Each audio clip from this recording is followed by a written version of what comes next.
चाहिँ अब हाम्रो डिरेक्टर हाम्रो क्रिएटिभ टिमहरू फाइनलमा भइकन कस्तो कन्सेप्टमा जान्छौँ हामी भन्न त म सक्दिनँ तर what I think is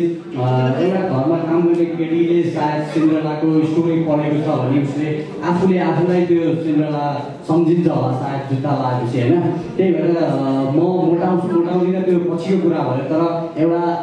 presentation कसरी हुन्छ प्रेजेन्टेसन हुँदाखेरि सायद कुनै केटाले आफूलाई दिपेन्द्र इमेजिन गर्न सक्छ कि सायद त्यसरी पनि जान सकेको so that I don't have to tension wait होइन अब होइन हामी रियल नै प्रेजेन्ट गर्छौँ भने 200जना क्यारेक्टर होला स्टोरीमा सबैको अनुहार मिलाएर सबैलाई दिपेन्द्र सबैलाई ऐश्वर्या बनाएर राख्न सकिँदैन सायद होइन त्यही भएर मेरो मात्र क्यारेक्टर मेरो मात्र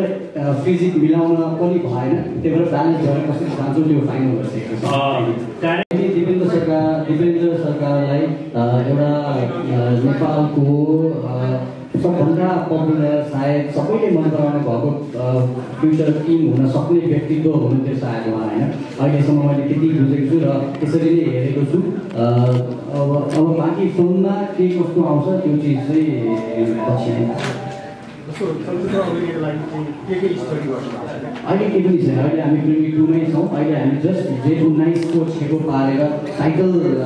मात्र अनाउन्स गर्दैछौँ अब हाम्रो सबै फाइनल भएपछि उहाँहरूले पछि अगाडि बढाउनुहुन्छ okay thank you very much third question from Bishnu sir मेरो क्वेसन चाहिँ खासमा यो जुन एउटा राइट लिइसकेका छौँ दिपेन्द्र सरकार जस्तो चाहिँ अब एउटा टटस्थ नै नेक्स्टमा हामीले गर्छौँ त्यसमा त्यो बुकमा आधारित रहेर त्यसबाट चाहिँ हामीले अब सबै बुक नै हामीले मुभीमा उतार्न सक्दैनौँ तर पनि त्यो बुकबाट एउटा म एउटा दिपेन्द्र सरकारबाट इन्सपायर भएर एउटा जुन जस्तो कि हलिउड बलिउडमा बन्छ त्यसको स्टोरीमा मुभी हामी पनि किन नगर्ने ट्राई गर्न सकिन्छ भनेर एउटा अगाडि बढिरहेको छौँ त्यो एउटा क्रिएटिभ टिम फाइनल गरिसकेपछि त्यसलाई कुन रूपमा लैजाने र कुन रूपमा इन्डिङ गर्ने भन्ने चाहिँ पछि नै हामीलाई गर्ने बेसिक भनेको लभ लाइफ हो तर त्यो लभ लाइफसँग रिलेटेड धेरै चिज हुन्छ नि होइन अब जस्तै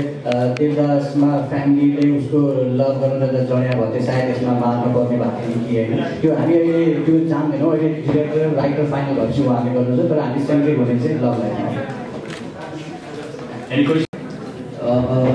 अब एज अ एक्टर होइन प्रेमी टु अथवा त्योभन्दा अगाडि पनि मेरो काम सन्तोषले देखिसक्नु भएको छ त्यो मैले भन्ने भन्दा पनि जसले इन्भेस्ट गर्नु हुन्छ उहाँ कतिको कन्फिडेन्ट हुनुहुन्छ यदि पनि त्यसलाई जस्टिफाई गर्न सक्दिनँ केही डाउट थियो भनेदेखि साथ असाइन नै गर्नुहुन्न थियो होला होइन त्यही भएर म कन्फिडेन्ट छु है म सन्तोषलाई टेन्सलाई चाहिँ एक्सेप्ट गरेर अगाडि जाँदैछु